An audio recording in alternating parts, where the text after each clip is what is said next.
आइए आप सभी का हमारे YouTube चैनल खंगार राजघराना में स्वागत है। जैसा कि आप सभी को विदित है कि खंगार राजवंश प्राचीन काल से ही गौरवशाली क्षत्रिय राजवंश रहा है।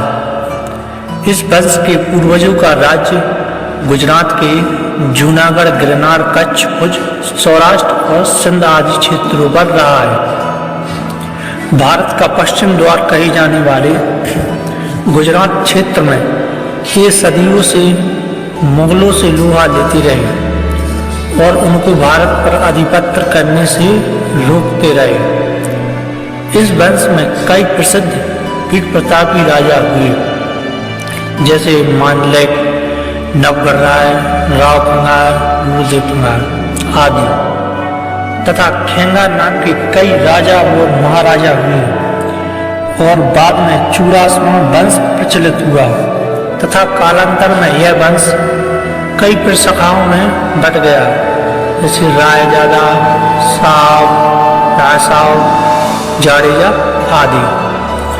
पृथ्वीराज चौहान तृतीय के समय खेत सिंह खंगार नामक राजा, जो कि जूनागढ़ के वीर प्रतापी महाराजा भूदेव के पुत्र थे, जो कि परिस्थितिवश पृथ्वीराज चौहान तृतीय की सहायता अपने छोटे भाई जयसिंह को जूनागढ़ का राज्य देकर पृथ्वीराज चौहान के साथ दिल्ली आए और पृथ्वीराज चौहान के बाद खेत सिंह खंगार ने जजौती खंड पर अपना अधिकार कर लिया तथा गढ़कुंडाल का किला बनवाया, जहां संवत 1140 से संवत 1300 ईस्वी तक महाराजा खेत सिंह सहित उनके वंशजों ने राज्य किया तथा इस राजवंश के अंतिम राजा मानसिंह हुए, जिनकी पुत्री केसर देव, जो कि दिल्ली सुल्तान ने इनका हाथ मांगा और राजा मानसिंह ने कहा कि हम क्षत्रिय हैं और ये समझौता नहीं कर सकते और युद्ध की चुनौती स्वीकार कर ली। मोहम्मद तुगलक ने 9 लाख की सेना के साथ गढ़कुंडाल पर आक्रमण किया। संवत 1313 की बात है। सारी जजौती वसुंधरा युद्ध की आग में दहक रही थी। उस समय खंगार राजकन्या केसरदेव के सम्मान को लेकर छिड़ी यह जंग जजौती के आम जनमानस के स्वाभिमान की जंग बन चुकी थी। स्त्री, पुरुष, बच्चे, बूढ़े सभी वर्ग गढ़कुंडाल के महामहल की प्रतिष्ठा के लिए 9 माह से जूझ रहे थे। बर्बर तुगलक की बड़ी सेना के सामने पराजय सुनिश्चित थी, पर यह भूमि तो जुझारू संस्कृति के पालक पोषक खंगार भूपतियों की थी, जिन्होंने झुकना नहीं, जूझकर जीना मरना ही सीखा और सिखाया था।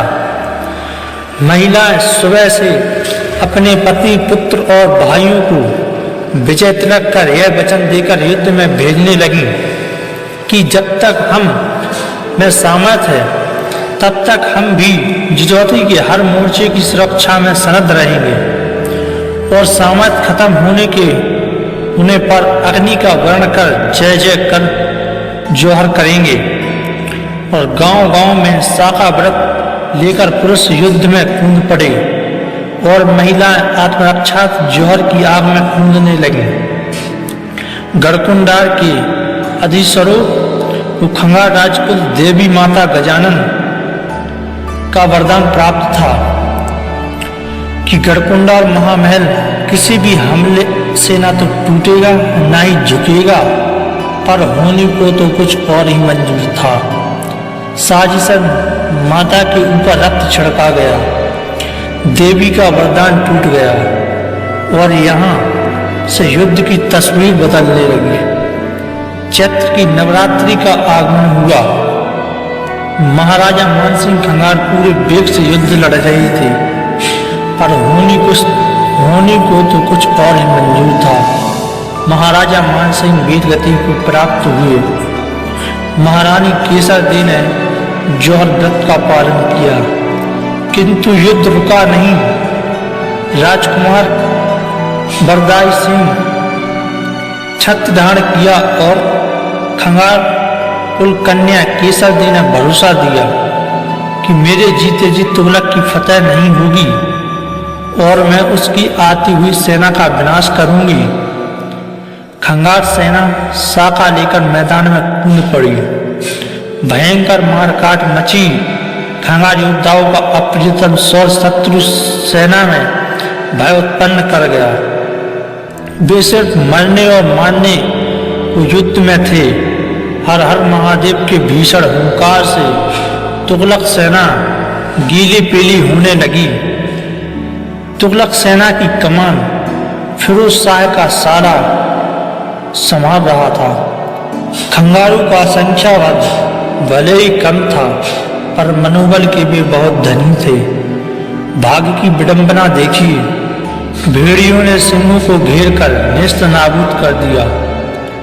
शत्रु सेना कुंडार के महामहल तक पहुंच गई। राजकुल की वीरांगनाएं केसरदी के नेतृत्व में राष्ट्र धर्म के परिपालन को कटिबद्ध थी। खंगोरियां पहने वाली काली की साक्षात्कार कराने को तत्पर थी। लुटेरे शत्रु सैनिक रणचंडियों की भेंट चढ़ रहे। शत्रु प्रबल था और राष्ट्र धर्म की सुरक्षा अनिवार्य थी। दामन पर दाग न आए, इसलिए ज्वार की आग प्रज्वलित कर दी गई। माताओं के बच्चे जो कि शत्रुओं के हाथ ना पकड़कर इनके दास ना बन जाएं, इसलिए माताओं ने अपने कलेजों के टुकड़ों को अपने हाथों से काट डाले और राष्ट्र धर्म के परिपालन में राजकुमारी केसरदी सहित वीरांगनाओं ने आग में सर्वस्व की आहुति दे दी।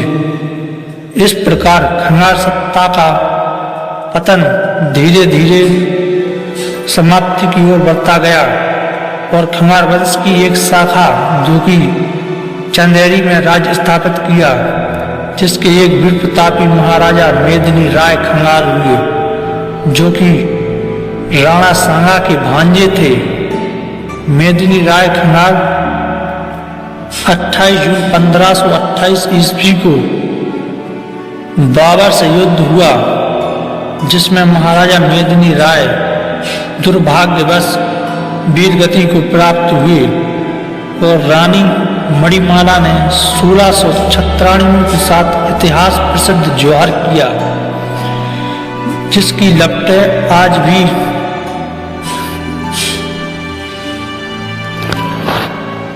दूर दराज देखी जा सकती थी। ऐसे वीर और वीरांगनाओं को मेरा कोटि कोटि नमन। गढ़कुंडार को तुगलक द्वारा जीतकर अपने चापलूसों को वहां का राजा नियुक्त कर दिया गया। इसके बाद चापलूसों द्वारा गढ़कुंडार से राजधानी हटाकर ओरछा राजधानी बनाकर जजौती खंड का नाम बदलकर बुंदेलखंड कर दिया गया। शेष बचे खंगार राजपूत अपने गृह राष्ट्र गुजरात जा रहे थे। कुछ तो रास्ते में ही राजस्थान में बस गए तथा कुछ अपनी आन बान और शान हेतु सम्मान बचाने के उद्देश्य से आरोन अशोकनगर की जंगलों में बसकर बागी जीवन जीने पर मजबूर हो गए तथा धीरे धीरे सामाजिक मुख्य धारा से दूर होते चले गए। लेकिन देशभक्ति का जज्बा कम नहीं हुआ।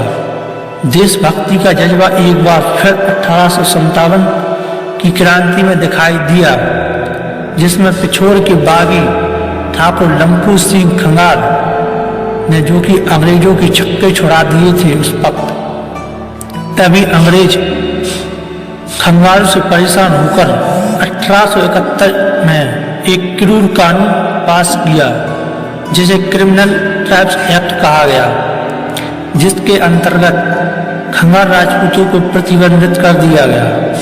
जिसके अंतर्गत एक गांव में केवल एक ही खंगार परिवार रहने की इजाजत दी जाती थी। क्रिमिनल जाति का नाम दे दिया गया था तथा बगावत से परेशान होकर चौकीदार का पद दे दिया जाता था, जिसमें वह गांव की सुरक्षा इनके हाथों में दे दी जाती थी, क्योंकि यह बहुत ही साहस और क्षमता वाले व्यक्ति होते थे। बहुत भांति प्रयास किया गया शत्रुओं द्वारा खंगारों की हस्ती मिटाने का, लेकिन सत्य परेशान हो सकता है मगर पराजित नहीं।